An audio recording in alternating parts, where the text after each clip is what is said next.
Salut à toutes et à tous, aujourd'hui dans On en parle, nous allons décrypter avec vous le dessin de presse. Élément fondamental de la démocratie, le dessin de presse est un outil puissant de la liberté d'expression. Pierre angulaire sur laquelle repose notre capacité à communiquer nos pensées, nos opinions et à débattre des questions essentielles à la société, la liberté d'expression est souvent considérée comme un droit sacré. Tout d'abord, elle est un pilier fondamental des sociétés démocratiques qui garantit aux individus le droit de partager leurs opinions, leurs idées et leurs croyances sans crainte de représailles ou de censure.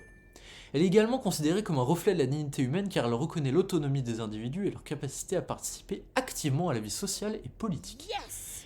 La liberté d'expression favorise la recherche de la vérité en permettant la circulation libre des idées et des informations, en encourageant le débat et en forgeant l'esprit critique. Véritable contre-pouvoir contre l'oppression et l'autoritarisme, elle permet aux individus de critiquer les gouvernements, les institutions et les normes sociales. Enfin, elle est souvent considérée comme le fondement des autres libertés fondamentales telles que la liberté de religion, la liberté de la presse et la liberté de réunion. En garantissant la liberté de s'exprimer, on crée un environnement propice à la jouissance de ces autres droits. En résumé, la liberté d'expression est essentielle pour garantir la pluralité, la diversité et la tolérance au sein des sociétés, même si certains en doutent. Ces principes ne sont pas nouveaux. En France, dès 1789, la Déclaration des droits de l'homme et du citoyen en a posé les jalons. Deux articles sont essentiels. L'article 10 stipule que nul ne doit être inquiété pour ses opinions, même religieuses, pourvu que leurs manifestations ne troublent pas l'ordre public établi par la loi. L'article 11 renforce quant à lui cette idée en affirmant la libre communication des pensées et des opinions comme l'un des droits les plus précieux de l'homme, soulignant l'importance de la presse libre, mais aussi ses limites, encadrées par la loi. La loi sur la liberté de la presse de 1881 en France est un ensemble de dispositions législatives qui concrétisent ces principes. Elle protège la liberté de la presse tout en définissant ses limites, telles que la diffamation ou l'incitation à la haine. Ces lois établissent les droits et les responsabilités des médias, des journalistes et des citoyens en matière de diffusion d'informations et d'opinions. Aussi, si elle interroge le défi constant d'équilibrer liberté d'expression et protection des individus contre les abus, elle permet avant tout de garantir le bon fonctionnement de la démocratie en favorisant le pluralisme, le débat public et la transparence gouvernementale. Le dessin de presse est une forme d'expression qui allie l'art à la critique, souvent politique ou sociale. Il condense en une image une situation complexe, la rendant accessible à tous. C'est un outil puissant de liberté d'expression car il peut transmettre des messages forts avec humour et intelligence, tout en bénéficiant de la même protection légale que les textes journalistiques. L'analyse du dessin de presse peut généralement être divisée en 4 étapes principales. Étape 1, l'identification du sujet principal du dessin de presse. Étape 2, le contexte. Pour comprendre le sens du dessin, il est essentiel de repérer le contexte historique, politique ou social dans lequel il a été publié afin de réfléchir à son impact et à sa pertinence dans la société. Étape 3, la description. L'analyse des éléments visuels du dessin tels que les personnages, les objets, les symboles, les couleurs, les compositions et les choix artistiques contribuent à la signification globale du dessin. Étape 4, l'explication. Une interprétation plus approfondie et critique permet de réfléchir aux messages implicites et explicites, aux opinions ou aux critiques exprimées par le dessinateur à travers son œuvre, mais également à sa contribution au débat public. Grâce à cette méthode en 4 étapes, on peut mettre en lumière les différentes dimensions du dessin. Maintenant, place à l'exercice. Ce dessin de presse réalisé par Cabu est tiré de la une du journal hebdomadaire satirique Charlie Hebdo du 8 février 2006. Il est intitulé Mahomet débordé par les intégristes. Cette une très débattue fait référence à la controverse des caricatures de Mahomet publiées quelques mois auparavant par un journal danois. Ces dernières, considérées comme blasphématoires par certains musulmans, ont déclenché à travers le monde de nombreuses tensions. Sur ce dessin, nous pouvons voir Mahomet, le prophète de l'islam, recroquevillé sur lui-même, les mains sur les yeux en train de pleurer et de dire « C'est dur d'être aimé par des cons ». Dans une bulle, le message écrit en lettres capitales attire l'attention du lecteur. Le terme provocateur con déclenche une réaction émotionnelle immédiate attendrie par le fond rose du dessin. L'ensemble de la composition suscite une forme d'empathie pour le prophète.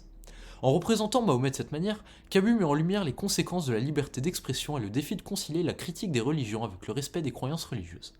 En utilisant l'expression être aimé par des cons, Cabu suggère que Mahomet est respecté et aimé par beaucoup de gens, mais également lui-même confronté à l'obscurantisme.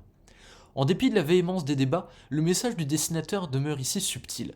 L'intégrisme blesse autant qu'il stigmatise la religion musulmane, et même son prophète le déplore. Ce second dessin de presse, réalisé par le cubain Martí Rena, intitulé Regain de tension entre Israël et Hamas, a été publié sur le journal Le Monde le 19 avril 2022. Alors que les tensions entre le Hamas et l'armée israélienne s'amplifient après des heurts survenues sur l'esplanade des mosquées, le Conseil de sécurité de l'ONU est appelé à se réunir en urgence afin d'obtenir la décroissance des hostilités. Dans ce dessin, la situation explosive est symbolisée par la présence de 2 missiles, l'un avec le symbole du Hamas et l'autre avec celui de l'Israël, posés sur un sol aride et ensanglanté. Des éléments graphiques propres à la paye figurent. Une colombe en équilibre sur un fil reliant les domiciles tient en son bec un rameau. Un bonhomme qui représente la Terre, visiblement conscient des enjeux en cours, est à genoux et implore de toutes ses forces la colombe de ne pas chuter. Martirena signifie alors clairement que c'est toute la Terre qui supplie les deux belligérants d'arrêter ce bain de sang. Le terrain est miné, la situation imminente. Le troisième dessin de presse, réalisé par Plantu, est intitulé « La liberté sera toujours la plus forte ». Il a été publié le 9 janvier 2015 dans le journal Le Monde. Il répond à l'attentat perpétré par des terroristes islamistes le mercredi 7 janvier 2015 contre la rédaction du journal Charlie Hebdo, causant la mort de 12 personnes dont les dessinateurs Cabu, Charb, Honoré, Tinius et Wolinski. Aussitôt, des dizaines d'illustrations et de dessins de presse, autant d'appels au respect du droit sacré de la liberté d'expression, ont inondé les kiosques et les écrans du pays. En hommage au dessinateur décédé brutalement lors de cette tuerie, Plantu s'est saisi de sa meilleure arme, le crayon. Sur ce dessin dense en symboles et en nuances sombrées, la composition générale rappelle le tableau d'Eugène Delacroix, La liberté guidant le peuple. La mixité sociale et historique des personnages ancre le message dans un espace temporel universel. Pour créer le pont entre passé et présent, des éléments plus contextuels et modernes enrichissent l'ensemble comme un coin bureau, le journal hebdomadaire satirique Charlie Hebdo ou encore les dessinateurs gisant au sol. La scène est résolument parisienne et française. Deux immeubles parisiens, une Marianne au bonnet phrygien rouge et un drapeau tricolore rappellent à la fois le lieu de l'attentat et les valeurs de la République française. Armés de gros crayons verts, les acteurs en avant-toute semblent déterminés à combattre. A l'instar de Delacroix en 1830, Plantu attrape sa mine pour esquisser son message de résilience et d'espoir. Malgré les attaques terroristes visant à réduire au silence la liberté d'expression, celle-ci demeure forte et indomptable. Le quatrième et dernier dessin de presse est intitulé « Iran, déjà un an de contestation et de répression ». Il a été dessiné par Adjam en Iran et publié en France le 14 septembre 2023 dans le journal Le Monde. Réalisé un an après le début de la contestation de la répression des femmes en Iran, ce dessin célèbre un triste anniversaire, celui du décès de Masha Amini, iranienne de 22 ans, survenu le 16 septembre 2022 après avoir été rouée de coups par la police des mœurs au motif de mauvais port du voile. Cet acte de cruauté inqualifiable avait été le point de départ de la contestation. Posé sur un fond bleu, ce dessin montre une femme giflant un homme. L'homme, c'est Ali Khamenei, le guide suprême de la révolution en fonction depuis 1989. Il a une auréole au-dessus de sa tête qui caractérise son pouvoir. La femme représente toutes les femmes d'Iran qui luttent pour leur liberté.